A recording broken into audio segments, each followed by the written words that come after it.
Hi everyone, welcome to the new video.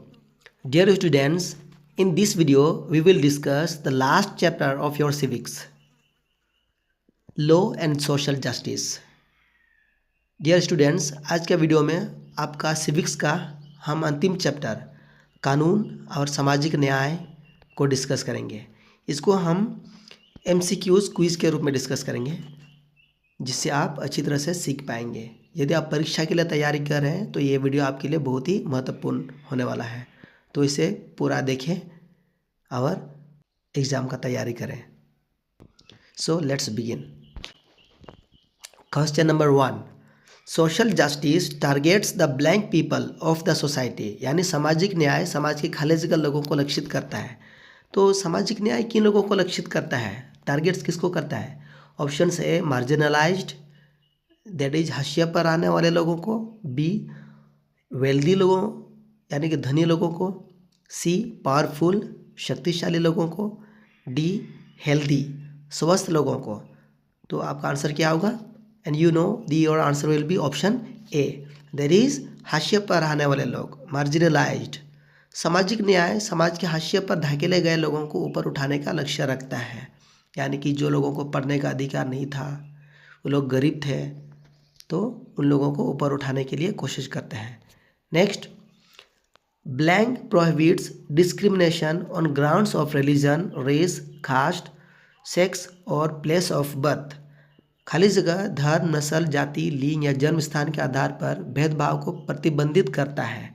यानी यहाँ पर आपको आर्टिकल नंबर बताना है। So article numbers are given here, that is article 17, 15, 39D और article 16। And you know the article that prohibits all these things is only the one, that is article 15, option B। अनुच्छेद 15 धर्म, नस्ल, जाति, लिंग या जन्म स्थान के आधार पर भेदभाव को प्रतिबंधित करता है। यानी कि आप किसी के साथ भी भेदभाव नहीं कर सकते हैं। किसी को नहीं बोल सकते आप वहाँ से हो, किसी को नहीं बोल सकते बिहारी हो, बंगाली हो, झारखंडी हो या वगैरह वगैरह, आप वैसे उसको नहीं बोल सकते हो। या किसी समुदाय के लोगों को नहीं बोल सकते हो आप उस जाति की हो इसीलिए काम करने नहीं देंगे या दोस्ती नहीं करेंगे। यदि आप ऐसे भेदभाव करते हैं तो आप इन नियम के खिलाफ काम करते हो और आपको सजा हो सकता है। Next, the ministry of tribal affairs was set up in blank. जनजातीय मामलों का मंत्रालय खाली जगह में स्थापित किया गया था। यहाँ पर आपको साल बताना है। When was it set up? 1993, 1997, 1999 और 1989। And you know the answer is option C, that is 1999। जनजातीय मामलों का मंत्रालय 1999 में अनुसूचित जनजातियों के कल्याण के लिए स्थापित किया गया था। Next, the percentage of reservation for OBCs in government services is blank. सरकारी सेवाओं में OBC के लिए आरक्षण का प्रतिशत खाली जगह है। तो कितना प्रतिशत आरक्षण मिलता है? तो कितना प्रतिशत आरक्षण OBC वालों को मिलता है सरकारी नौकरी में? तो याद रखिएगा, ये आरक्षण ना राज्य के हिसाब से अलग अलग है, लेकिन केंद्र सरकार का एक ही परसेंटेज है, and that is option D, 27%। ये मंडल आयोग 1992 की सिफारिश के अनुसार OBC को 27% आरक्षण मिलता है। OBC कौन होते हैं? जो SC या ST नहीं है। Next, the Indian government abolished manual scavenging in the year blank. Bharat सरकार ने खाली जगह वर्ष में मैला ढोने की प्रथा को समाप्त किया। कौन से साल में? मैला ढोने मतलब पुराने समय में ये जो दलित समुदाय के लोग होते हैं या गरीब लोग होते हैं, उन लोगों को आदमी का पैखाना वगैरह हाथ से साफ कराया जाता था और सिर पर ढोवाया जाता था। तो इस काम के खिलाफ, इस रिवाज के खिलाफ सरकार ने कानून बनाया। तो कौन सा साल में बनाया? ऑप्शंस आर गिवन, 1993, 1991, 2016 और 2013। And you know there is only one option, that is A, 1993। Bharat सरकार ने 1993 में कानून के माध्यम से पहली बार मैला ढोने को समाप्त किया। याद रखिएगा, ये पहली बार नियम बना था, उसके बाद और एक बार नियम बनाया जाएगा, हम आगे डिस्कस करेंगे। Next, article blank provides equal economic opportunities to all, यानी अनुच्छेद खाली जगह सभी को समान आर्थिक अवसर प्रदान करता है। तो कौन सा आर्टिकल नंबर है जो सबको कमाने का समान अवसर देता है, यानी कि आप काम कर सकते हो और समान सैलरी या वेतन पा सकते हो। So options are given, article 21, 39D, 15 and 17. You know 21, 15 and 17 are not. So it is only one, that is option B.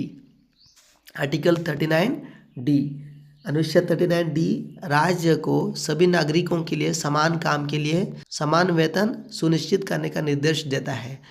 इस नियम के तहत, इस आर्टिकल के तहत आप लड़की हो, लड़का हो, मोटे हो, पतले हो, जिस भी समुदाय से हो, आपको समान काम के लिए समान वेतन दिया जाएगा।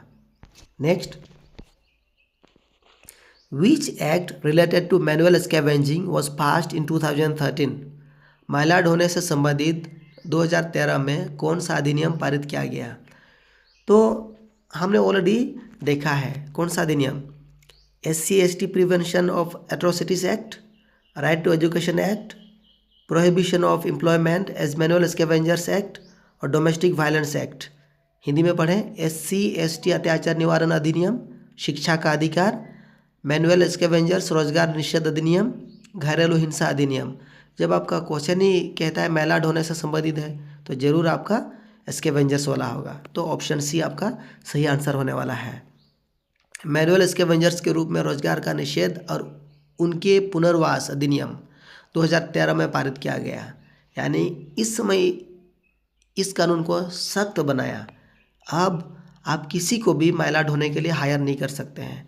नियम तो आपका 1993 में बना था, लेकिन फिर भी ये काम जारी रहा, क्योंकि ये अमीर लोग जो है ना मशीन से काम नहीं कराते थे, पैसा अधिक लगता था, और गरीब लोग थोड़ा पैसा में काम करने को राजी हो जाते थे, तो इसीलिए उन लोगों को काम कराया जाता था। लेकिन 2013 में इस नियम को सख्त बनाया गया।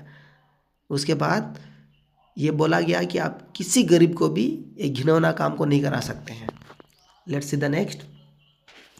Manual scavenging is mostly done by the blank communities. महिला ढोने का काम अधिकतर खाली जगह समूह द्वारा किया जाता है। ये कौन सा जाति समुदाय के लोग अधिकतर ये महिला ढोने का काम करते हैं? Option A OBC, B schedule tribe, minority और schedule caste, that is Dalit. And you know my dear children, that will be option D, schedule caste. हम हमारे देश में उसे दलित के नाम से जानते हैं। जाति आधारित भेदभाव के कारण महिला ढोने का काम मुख्य रूप से अनुसूचित जाति, दैट इज दलित समुदाय द्वारा किया जाता है। वे लोग करते थे, लेकिन अभी ये किया जाता है लिखना उतना अच्छा नहीं सुनाता है, किया जाता था। हमारे समाज ने बहुत भेदभाव किया इन लोगों के साथ बेचारा, तो इन लोगों को महिला ढोवाता था। अभी इनका स्थिति थोड़ा अच्छा हुआ है, लेकिन उतना भी अच्छा नहीं हुआ है, अभी भी अधिक काम बाकी है करने को। Next, OBCs receive financial aid in the form of fee concessions and blank scholarships, यानी OBC को शुल्क में छूट और खाली जगह छात्रवृत्ति के रूप में वित्तीय सहायता मिलती है। तो क्या क्या आधार पर? Merit, sports, cultural and research. And you know my dear children, sports is not for everyone, cultural is different, research is not for everyone, so it will be merit. Merit तो सबको ला सकते हैं ना स्टूडेंट के रूप में, सो merit के आधार पर। OBC को शिक्षा के लिए वित्तीय सहायता के रूप में शुल्क में छूट और मेरिट छात्रवृत्ति मिलती है, तो मेरिट वाला याद रखिएगा।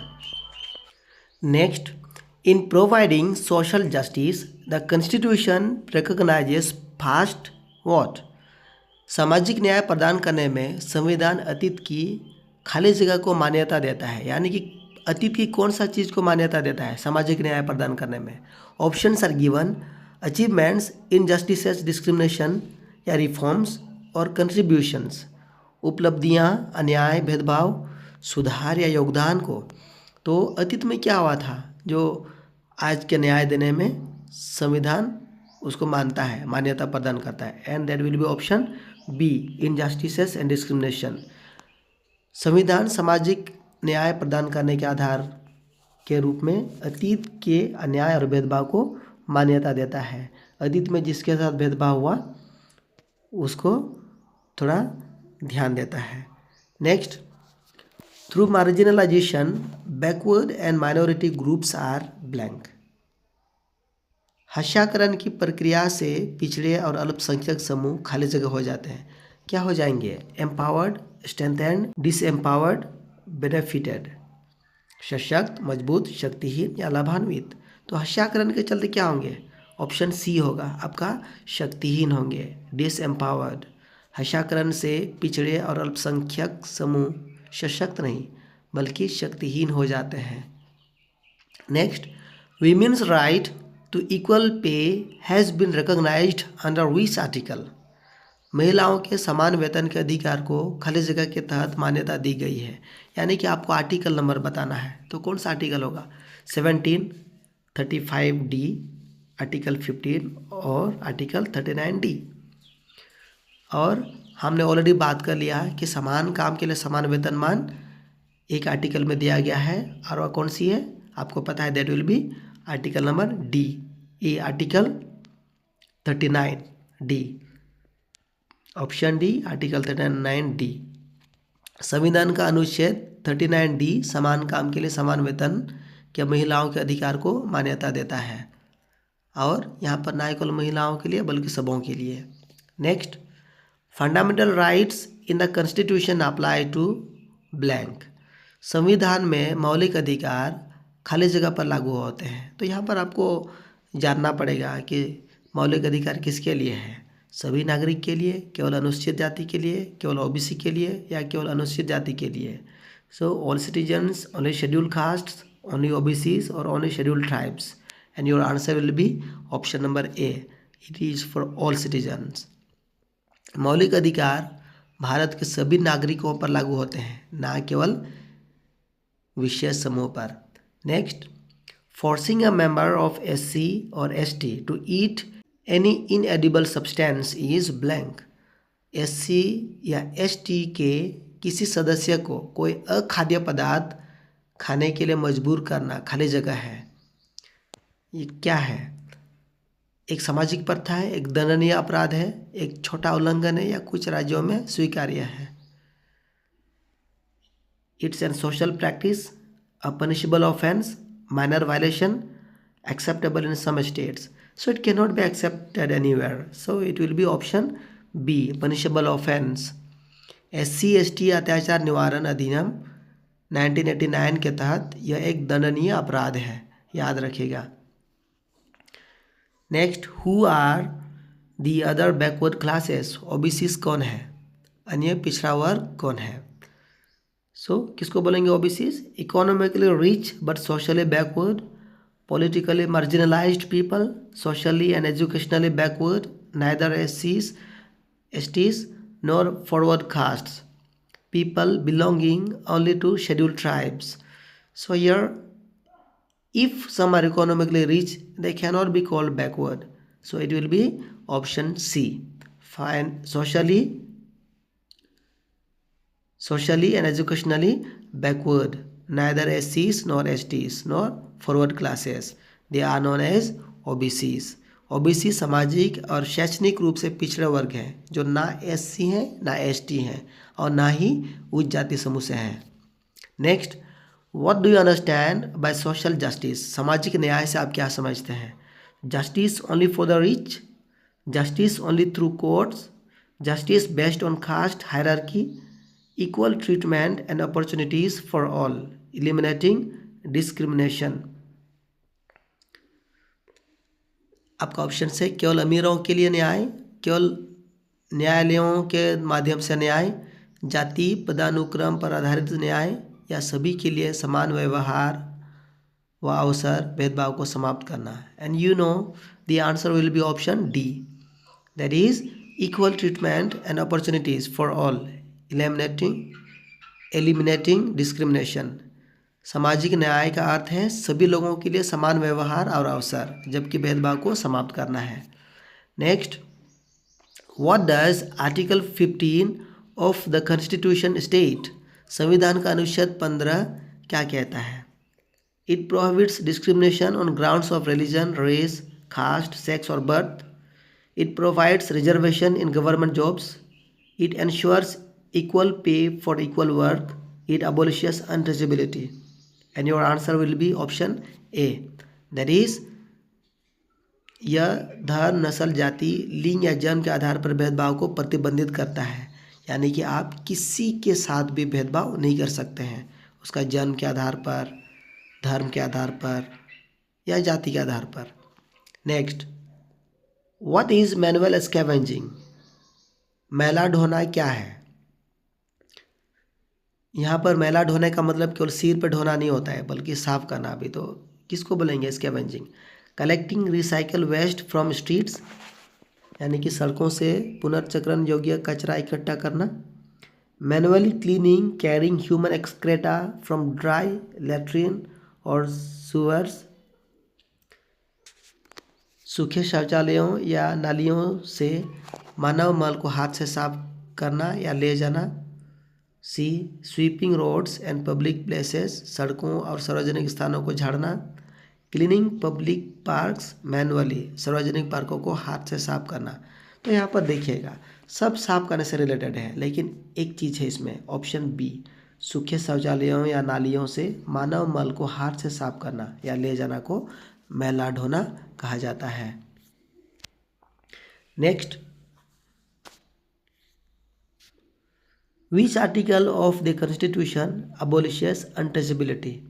संविधान का कौन सा अनुच्छेद छुआछूत को समाप्त करता है? Article numbers are given 15, 21, 17 and 16 and you know the answer will be option C. भारतीय संविधान का अनुच्छेद 17 छुआछूत को समाप्त करता है और इसके किसी भी रूप में अभ्यास को मना करता है। Next, what percentage of reservation is provided for scheduled castes in government jobs? सरकारी नौकरियों में अनुसूचित जातियों के लिए कितने प्रतिशत आरक्षण है? 27%, 7.5%, 10% और 15%। याद रखिएगा यहाँ पर ये केंद्र सरकार के बारे में बात हो रहा है, क्योंकि राज्य सरकार के हिसाब से देखें तो अलग अलग राज्य में अलग अलग परसेंटेज ऑफ रिजर्वेशन दिया जाता है। सो आप your answer will be option D, that is 15%। संवैधानिक प्रावधानों के अनुसार अनुसूचित जातियों को सरकारी नौकरियों में 15% आरक्षण दिया जाता है।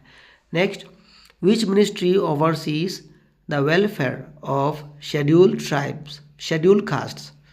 अनुसूचित जातियों के कल्याण की देखरेख कौन सा मंत्रालय करता है? Ministry of social justice, ministry of tribal affairs, ministry of minority affairs, ministry of human resource development.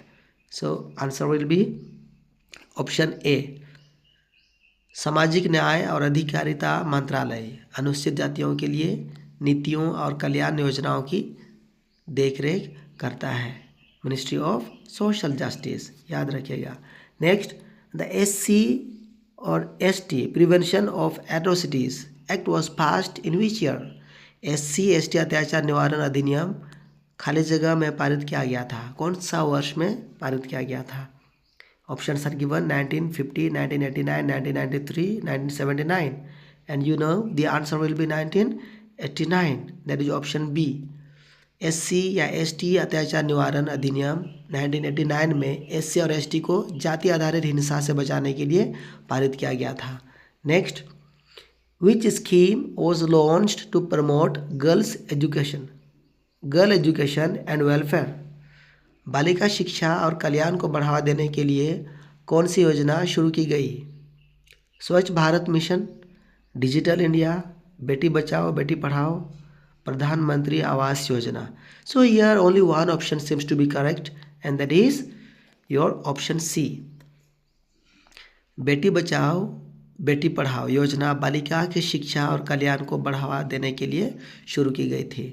Next, what did the SC and ST Prevention of Atrocities Act 1989 established for speedy trials? यानी SC ST अत्याचार निवारण अधिनियम 1989 के त्वरित सुनवाई के लिए क्या स्थापित किया? फास्ट ट्रैक पुलिस स्टेशन, लोक अदालत, हाई कोर्ट्स और special courts. And you know the answer will be your option D, that is special courts. SC ST अत्याचार अधिनियम ने SC और ST पर अत्याचार से संबंधित मामलों की त्वरित सुनवाई के लिए विशेष न्यायालय स्थापित किए।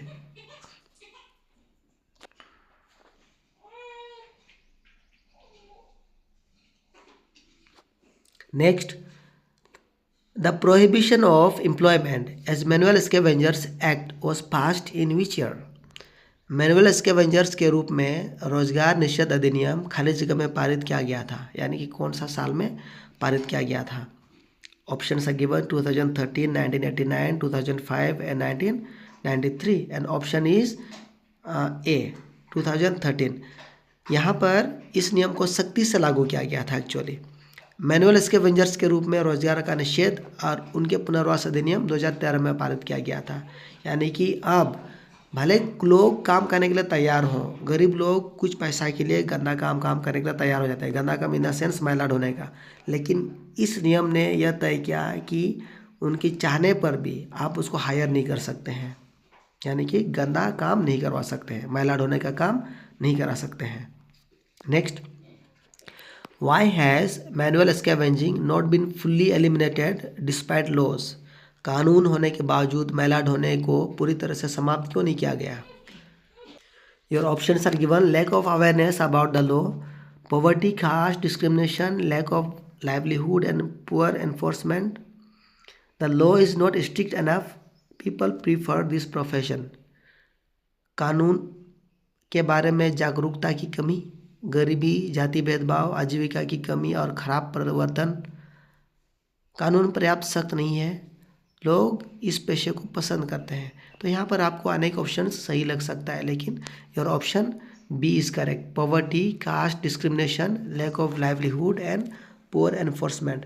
यानी कि इस कानून को तो बनाया गया लेकिन इसको सख्ती से लागू नहीं किया गया एक्चुअली। दूसरी बात है गरीबी, पॉवर्टी, लोग गरीब हैं इसीलिए मजबूरी में काम करते हैं, सरकार कुछ भी नियम बनाए ये लोग पेट भरने के लिए कुछ गंदा सा कचरा भी उठाते हैं, इसीलिए कानून होने के बावजूद भी ये मेल्ट होने का काम जारी रहा है। Next, which is an effective step to reduce atrocities on SCs and STs? SC और ST पर अत्याचार कम करने के लिए कौन सा कदम प्रभावी है? Reducing their reservations, उनका आरक्षण कम करना, separating them from mainstream society, उन्हें मुख्य धारा के समाज से अलग करना, strict enforcement, awareness campaigns and economic rehabilitation, कड़ा प्रवर्तन, जागरूकता अभियान और आर्थिक पुनर्वास, इग्नोरिंग कास्ट बेस्ड वायलेंस, जाति आधारित हिंसा को नज़रअंदाज करना। सो यहाँ पर एक ही ऑप्शन आपका पॉजिटिव में दिखता है और वह है आपका option C, that is strict enforcement, awareness campaigns and economic rehabilitation. SC और ST पर अत्याचार कम करने के लिए कड़ा कानूनी परिवर्तन, जागरूकता अभियान और आर्थिक पुनर्वास आवश्यक है। Next, and this is the last question of this video, what is the key difference between class and caste? वर्ग और जाति के बीच मुख्य अंतर क्या है? Options are given, both are based on economic status, caste is based on education, class is based on birth, both are hereditary and cannot change, class can change with wealth but caste is birth based and rigid। यानी दोनों आर्थिक स्थिति पर आधारित हैं, जाति शिक्षा पर और वर्ग जन्म पर आधारित है, दोनों वंशानुगत है और नहीं बदल सकते हैं। वर्ग धन के साथ बदल सकता है लेकिन जाति जन्म आधारित और कठोर है। And your correct answer will be option D, class can change with wealth but caste is birth based and rigid. वर्ग आर्थिक स्थिति पर आधारित है और समय के साथ बदल सकता है, जबकि जाति जन्म आधारित, वंशानुगत और कठोर है। जाति हम मानते हैं किस जाति में है, लेकिन वर्ग मतलब आप गरीब हैं अमीर है ये तो बदल सकता है आपका नौकरी के साथ या काम के साथ। So children, we have discussed 28 questions from this chapter, learn them. और यदि आपने इस वीडियो को पसंद किया तो इसे लाइक करें, कमेंट करें, दोस्तों के साथ शेयर करें और चैनल को सब्सक्राइब करना ना भूलें ताकि आने वाला वीडियो आप तक जल्द से जल्द पहुँचे। Thank you so much.